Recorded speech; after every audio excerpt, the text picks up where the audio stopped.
Hello and welcome to Stress Less with me, Jess. Today, my special guest is Tess Jewell-Larsen. Hello, Tess. How are you? Hello, hello. Thank you so much for having me on. I am doing very well.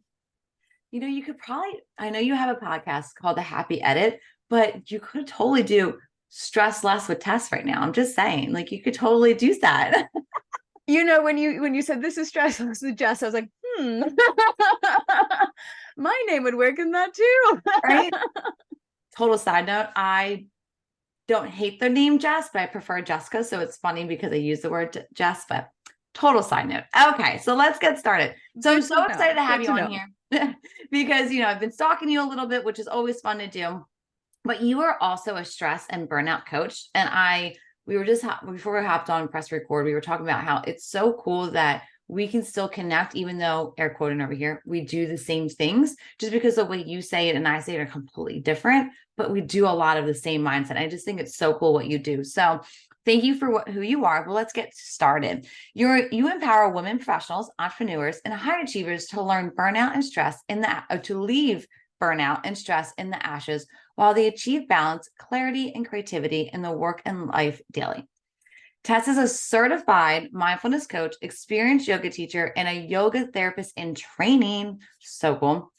You emphasize on breath support, mindfulness movement, stress management, nervous system, mindset, and lifestyle shifts, and taking small steps to build that up so that her clients can feel more joyful, balanced, and optimistic and thrive no matter what obstacles come their way. Tess is also the co-host of Happy Edit podcast. Yes, Tess. So Oh, thank you so exciting. much for that introduction. Don't you love hearing your bio? Like, oh, wow, I guess I do more than I realize. Yes, every time it's like, oh wow, I sound cool. Gosh, I I'm don't so know if I am awesome. that cool, but thank you. I feel it now. I feel it. I'm starting to empower my own self.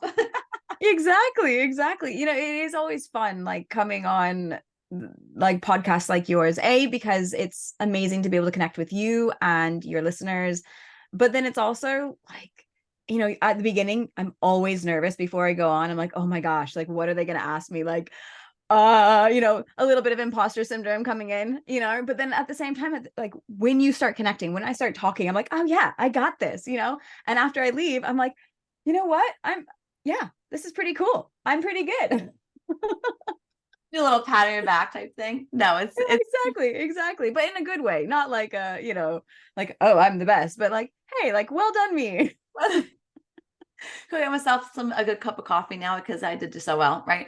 Um, so let's tell Exactly. everybody how you work. So you say you're a stress and burnout coach, right? So give us a little bit of rundown on how this even got started. All right. So it started because I did not take care of my mental health. And that led me to completely burn out physically and mentally. I worked in a job for several years that I didn't really enjoy. And because I didn't enjoy my job, I started disconnecting with my needs because I was like, I'm just going to push away like my dislike for the job because it brings in the money. I have good connections here, so fine, I'll stay here. But then that led to me like completely disconnecting from what I wanted and what I needed. And, at the beginning, that wasn't maybe that big of a deal, but then little by little, little by little, little by lot, it just led it led me to having panic attacks and um just absolutely thrashing my body, not like I ended up not being able to move, and so it was a huge eye opener in 2020, when my big explosion of, oh my gosh, what's going on happened. And that corresponded with the stress of COVID, right? Because everything that was like in my body already, and then you add like a global pandemic on top of it, and it's just like boom, explosion. And not in a good way. uh No, so I ended up um quitting my job. I ended up quitting my job and just deciding that I needed to tune into me again. I had already like trained to become a yoga teacher, and I was thinking, like I have this yoga practice that it's pretty deep, and but at the same time it's very superficial because I'm not actually listening to myself. Because anytime I like started to tune into myself, I got scared and I would just like, nope, nope, nope, not okay. Like taking quiet times, like a shavasana at the end, like freaked me out. And I started thinking, like, why is this freaking me out? Why is this silence so scary to me? And so it was like, okay, I need to like little by little start to unpick things. And so I started, I mean, on one hand, thank you, COVID, because that opened doors to allow me to connect with people from all over the world that I wasn't able to connect with before. And so I connected with these amazing people all over the world, and I started like helping myself reconnect to myself. I started learning how to support myself through movement, through breath work, through mindfulness. I started putting my body back together, being able to move again. This was really important to me. Like all of these things were really important to me. And then the more I did it, the more I started sharing with other people. And I was teaching yoga, I'm going to say on the side, because my real main focus was just like getting me back in order. And I was teaching yoga to make money and because I enjoy it. And I was like, you know what, maybe this is what I want to do. And through those teachings, I was starting to share what I was learning, and more people were coming to me saying, thank you so much for sharing that because I'm gaining so much from it. And then little by little, it was like, oh, and I shared it with a friend of mine, and oh my gosh, like I can't imagine how you must feel doing this all the time, because this the one little thing that I was able to share changed her life, and that just must be such a big thing for you. And I started thinking about it. I was like, I hadn't even thought of that before. I was just sharing my story and just happy that people could learn from it and not even realizing the ripple effects that it was creating. And it was just like, oh wow, like this is really cool that I'm able to do this. And I'm able to use my story to help other people. And so that's kind of how I started focusing in on stress and burnout. And yeah, just from there, it's just been a really fun experience of like continuing my own journey of healing, and then B, like helping others to do the same in their lives. And then through that, like seeing that ripple effect go through. And it's just been, yeah, amazing. It's been an amazing experience. And I'm feel so blessed to be able to do that. I love it. I have so many questions. So the first thing I want to ask is, if you don't mind me asking, what age you felt the burnout? Only because I feel burnout. Most people go, oh, I have to be like this crazy lawyer, or I have to have 6 kids at home, and I experienced my my physical issue from burnout when I was 25. So I feel like trying to emphasize it on the age is also really important. Do you mind sharing? Yeah. Let me think. How am I on? I would say probably around 29-30 is when it was getting to be the worst. Yeah. Yeah. And again, I still feel like that's a quote unquote young age where I feel like burnout is more, I'm going to say acceptable, but more knowledge at the later 30s because, oh, it makes sense. Your life is at a different stage, but burnout can happen at such a younger state. You also mentioned, during yoga and when I went through, my life stuff too, I practiced yoga. And honestly, it was very much kind of like, for me, it was, oh, I'm just going to do this thing that I haven't done in so long that I know used to work, but I haven't done. And so I started taking classes again. And I was thinking the same thing. I actually just wrote an email on this. I remember laying there and everyone's just like, oh, you see, everyone's so peaceful. And me, I'm going, is it over? Is it over? Is it over? Is it over? Because all Totally. those thoughts and feelings were coming, and all the body pain that I was hiding was feeling. And I just remember there's been times I was laying there and tears are just coming down my face. I'm going, okay, it's almost going to be over. She's going to say, great job, guys. And she's going to ding the dong. Like, I just remember that panic, right? So I love Totally. that you brought it up. But I love that also it's not a now thing, right? You started to process a lot of that and to be in that moment. I think that's what a lot of us don't like to do. And I feel like it's one of the things that you talk about too, is it's okay to be unhappy. Happiness isn't just like, oh my God, everything's perfect and nothing's going wrong in my life. It's just, but it's all Yeah. right. But it's also the feeling the feelings when it happens. It's okay to be angry. It's okay to be frustrated. It's okay to be sad. Processing that is what's important. Oh, I mean, as you know, I completely agree. I mean, that's kind of why we started the Happy Edit podcast, was because it was like, this is really important that we need to get out there, that happiness isn't being happy, quote unquote.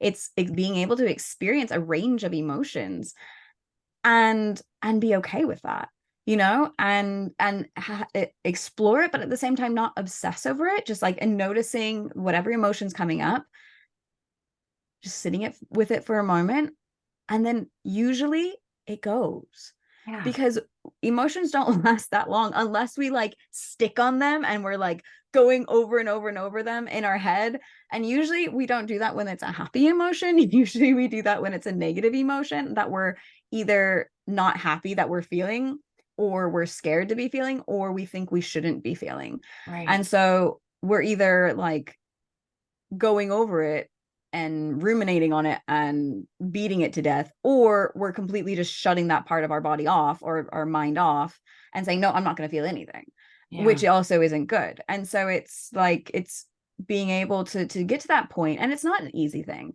but to be able to get to that point where we can acknowledge what we're feeling and be like, okay, that's how I'm feeling right now, and that's okay.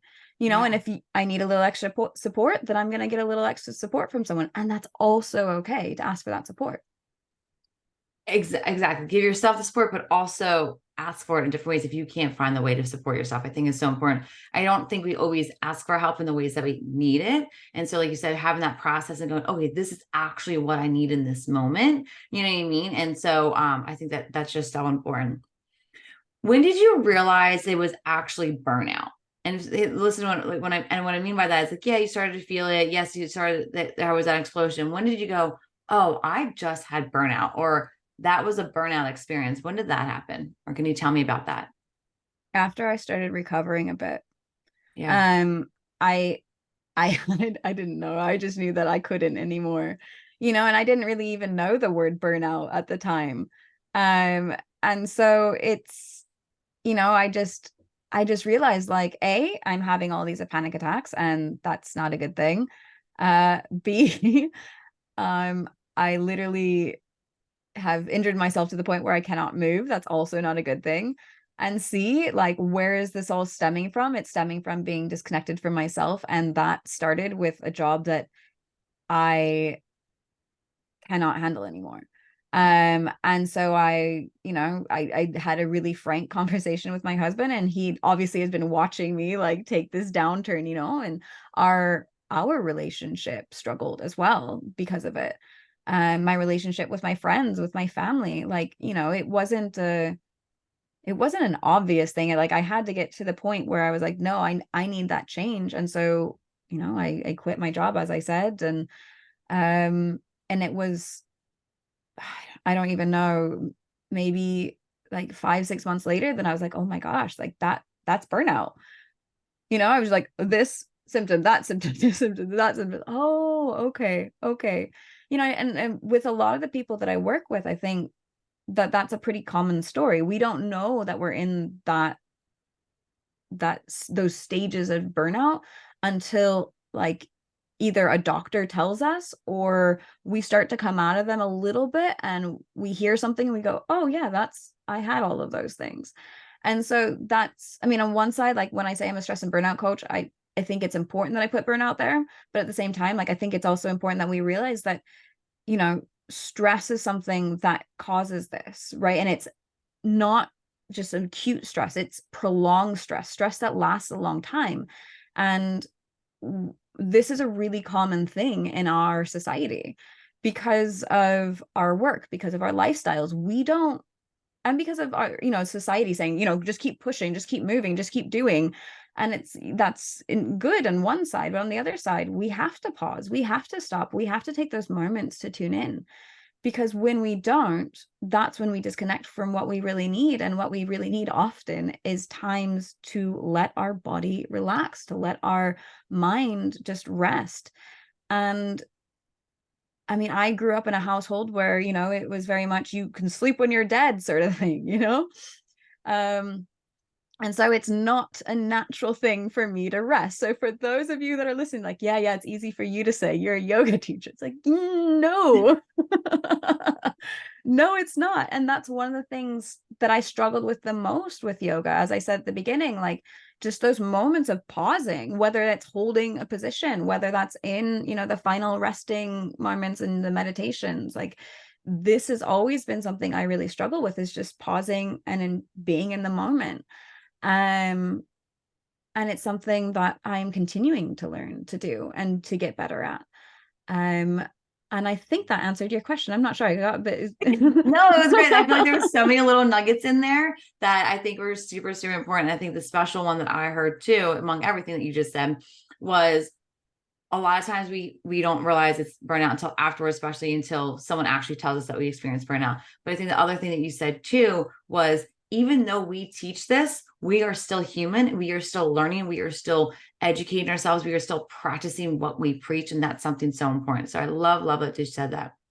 For the listeners that are taking down all these notes that you're saying, and they're going, oh my God, I need Tess in my life, what is the best way for them to contact you? The best way is probably through my website. You can go to tessjewell-Larsen.coach. And from there, you can book an appointment, a free consultation with me. I call it a burnout breakthrough 30-minute call. You can also sign up for my freebie there. And you can find the podcast and all that. All of that is there, all of that. So that's probably the best way to get into contact with me, but also through Instagram, Tess Jewell-Larsen, Facebook, Tess Jewell-Larsen Coaching. I'm often appear on there as well. So yeah, those are both, all three of those, I guess I should say, are good places to find me. I love it. And what is the one thing you want them to take away from this episode for any listener? Take time for yourself every day, at least on a consistent basis. And at the beginning, that might look like a few seconds, right? When we're not used to it. But just take time to check in and ask yourself, how am I feeling today? With compassion, not judging it, like we talked about at the beginning. And then ask, what is one thing that I can do for myself today? That might be rest. That might be go for a walk and disconnect from work. That might be do something fun. That might be talking with a friend because you haven't talked to your friends in a while. Whatever it is, just do one thing for yourself. And it doesn't have to be a long time. 10 minutes. 10 minutes is huge. Just taking a few minutes every single day actually adds up to more time than if you were just to spend an hour going to like a fitness or yoga class a week. Exactly. And I love that you say 10 minutes, because I always say 1 to 5. So I think, and again, on your freebie download on your website, you break down the minutes and how much it adds up over time. So I love that you spell everything out for us. But before I let you go, Tess, it is time for the lightning round. Are you ready? I am indeed. Let's see. Let's do it, girl. Okay, mama. What is your go-to lazy dinner? Oh, there's so many. I'm probably it sounds like it's more complicated than it is, but probably grilled salmon and I'm totally blanking on the name of the vegetable. It starts with an A. Asparagus? Asparagus, thank you. I was like, I can see it in my head, but I can't think of the name. Yes, asparagus. Grilled salmon and asparagus. I mean, you can put it in the air fryer. I mean, so grilled air fryer, and it's 20 minutes. And while you're doing, the salmon, you do the asparagus, and it's like the fastest thing ever, and it's delicious. I gotta get an air fryer. I keep hearing about it. All right. Finish this phrase. The way to my heart is listening. Ooh, and I mean this in both a personal way and like you connecting with someone else as well. Because when we listen, that's when we really hear what is needed. And so whether that's, your own heart and listening to what your own needs are, or listening to someone else and hearing what their needs are, or vice versa, you know, someone else listening to you. Yeah. What never fails to make you laugh? Kittens. Like, they do the silliest things and it's so adorable and you can't just not stop laughing. We were looking after a friend's kitten the other day and she is adorable, but like, oh my gosh, she's just crazy. It just was like the best TV ever. And she's a living being that you're taking care of. Anyway, super cute kittens for sure. They didn't fall in love with you yet. That just definitely made everybody fall in love with you. Tess, thank you so much for taking the time out today. I just really appreciate it. I know how busy you are, so thank you for just enlightening my listeners with everything you have. Thank you so much for having me, Jessica. This has been so much fun.